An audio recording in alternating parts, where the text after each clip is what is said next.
Good morning, my fellow yogic travelers. I'm mighty glad to be alive today, and I hope that you are too, as we continue to live, laugh, love, learn, linger, and loaf, and live the life we love. It's Monday, so it's Poetry Day. This is The Dream by Jalaluddin Rumi. We began as mineral, we emerged into plant life, and then into the animal state, and then into being human.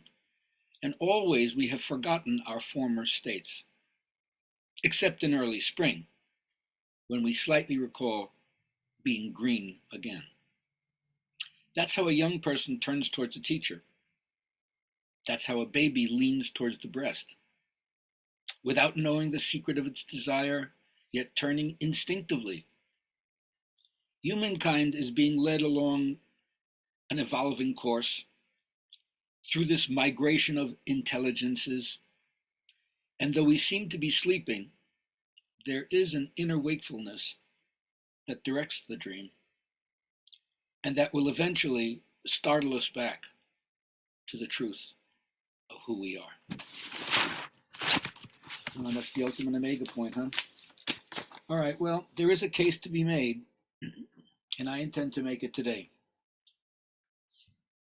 One way of saying it is, my whole life is to assist the bright twinkle. Check my eyes. Yes, and you have it too.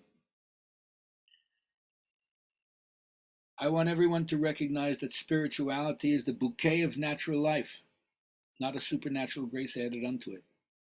But there are a lot of things that seem to interfere with us living a natural life. We have to define what that really means. But right now, many people would say we feel like we're in a transitional state, like a free fall into the future. So many of the old ideas, which mythology and I love, are archaic. They don't fit. We're like the terminal moraine of all those old mythologies. They don't fit anymore. And now we're supposed to evolve into a world that's related to all humankind, free from all of the past provincial stories that people told themselves to isolate themselves and maintain some kind of xenophobia for the stranger or the other. And it's clear we can't do that anymore if we're going to succeed as a species. So when I talk, I hope that what I'm doing is helping you find your own reflection to the depth potential within yourself.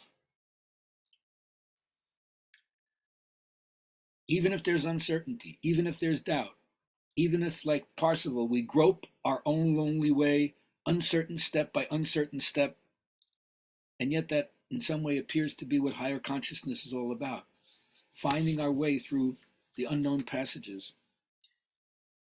So set a clear intention, is what I always say.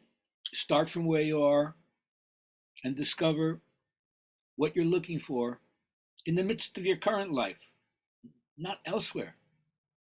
You just have to change our perspective.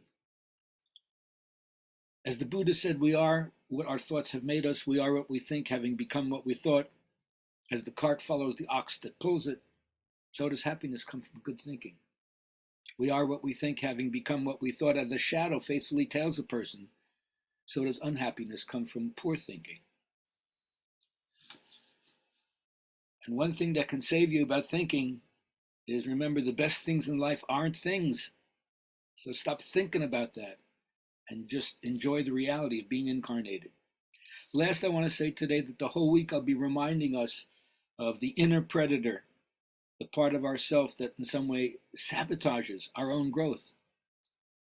It's a natural intruder that comes in, and instead of helping us face the crossroads of different paths meeting and the intersectionality that could come from that, it closes the roads in our mind. And then if we're negligent about this intruder, then it fosters a certain kind of pain. It severs us from intuition. And that severing, that cunning work, deadens our feelings. And then we're drained of animation. And we're like a walking zombie. So everyone has this wild nature. That's what I'm appealing to you. Not the savage nature. Remember, the savage nature is the person who denies their own wounds and then inflicts it on other people to unconsciously keep it in front of themselves. But the wild nature is the essential nature of your own spontaneity.